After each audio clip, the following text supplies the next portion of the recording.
Pemirsa yang terkasih, pada tanggal 29 Agustus 2006, artinya 1 tahun setelah resmi diangkat menjadi pemimpin Gereja Katolik sedunia, Paus Benediktus ke-16 menulis sebuah wasiat rohani.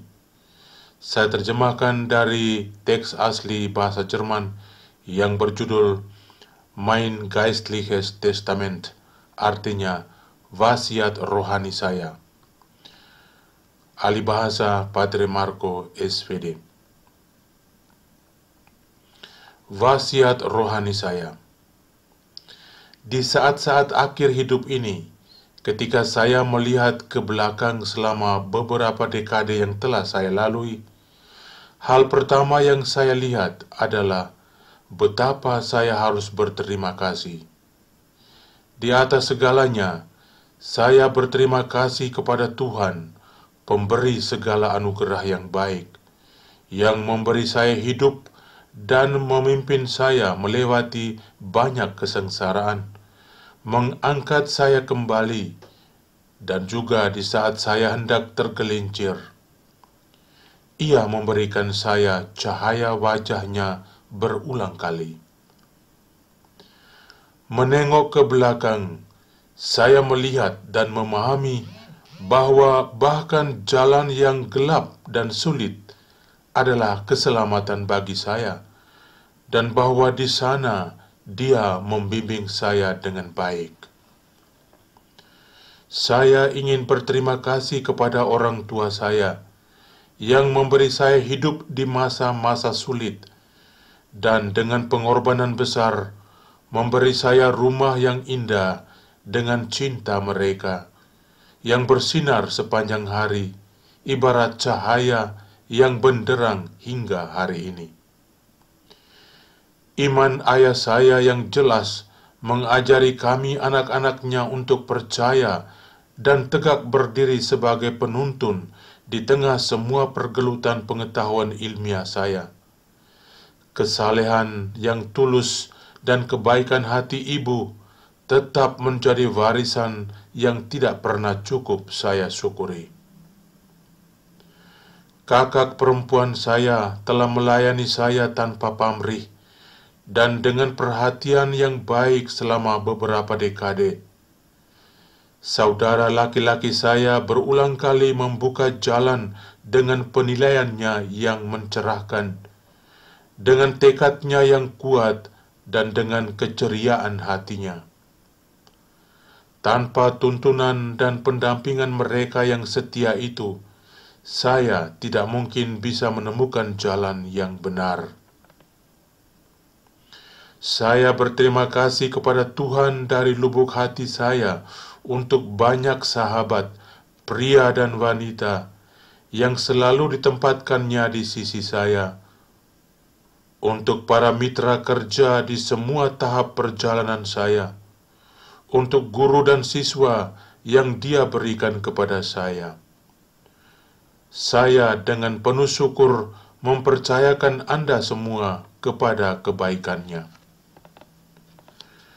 Dan saya ingin berterima kasih kepada Tuhan atas tanah air saya yang indah di kaki pegunungan Alpen Bavaria, di mana saya diizinkan untuk berulang kali melihat kemuliaan Sang Pencipta sendiri yang bersinar. Saya berterima kasih kepada orang-orang di tanah air saya karena telah mengizinkan saya mengalami keindahan iman mereka berulang kali.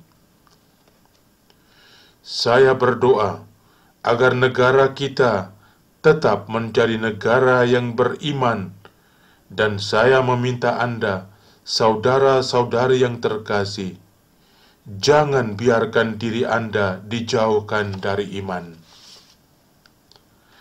Akhirnya, saya berterima kasih kepada Tuhan atas semua hal indah yang saya alami di berbagai tahapan perjalanan saya, terutama di Roma dan Italia yang telah menjadi tanah air kedua saya. Saya dengan tulus meminta maaf kepada siapapun yang mungkin telah saya perlakukan secara tidak adil. Apa yang saya katakan tadi kepada orang-orang sebangsa saya, ingin saya katakan juga kepada semua yang telah dipercayakan untuk pelayanan saya di dalam gereja. Berdirilah teguh dalam iman. Janganlah biarkan dirimu dibingungkan. Seringkali ilmu pengetahuan, di satu sisi ilmu alam, di sisi lain penelitian sejarah, terutama penafsiran kitab suci, memiliki pemikiran yang tak terbantahkan yang bertentangan dengan iman Katolik. Saya telah menyaksikan perubahan-perubahan dalam ilmu alam dari jauh dan dapat melihat bagaimana kepastian-kepastian klise yang tampak melebur terhadap iman terbukti sebenarnya bukan ilmu pengetahuan, melainkan hanya merupakan interpretasi filosofis yang nampak dekat dengan ilmu pengetahuan. Seperti halnya iman, tentu saja, dalam dialog dengan ilmu pengetahuan alam, menemukan batas jangkauan pernyataannya, dan dengan demikian belajar untuk lebih memahami hakikatnya.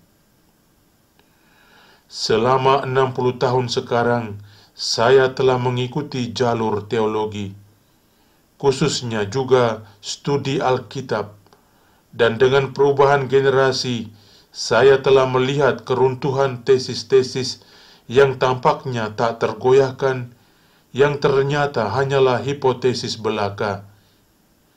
Generasi liberal seperti Harnack, Jülicher, dan lain-lain. Generasi eksistensialis seperti Bultmann dan lain-lain, dan generasi Marxis. Saya telah melihat dan terus melihat bagaimana nalar keimanan muncul kembali di tengah kusutan hipotesis. Yesus Kristus adalah benar-benar jalan kebenaran dan hidup, dan gereja dengan segala kekurangannya adalah benar-benar tubuhnya. Akhirnya, saya dengan rendah hati meminta, doakan saya agar Tuhan mengizinkan saya masuk ke rumah kekal, terlepas dari semua dosa dan kekurangan saya. Doa saya yang tulus, hari demi hari, ditujukan kepada semua orang yang dipercayakan kepada saya. Benedictus Pontifex Primus ke-16.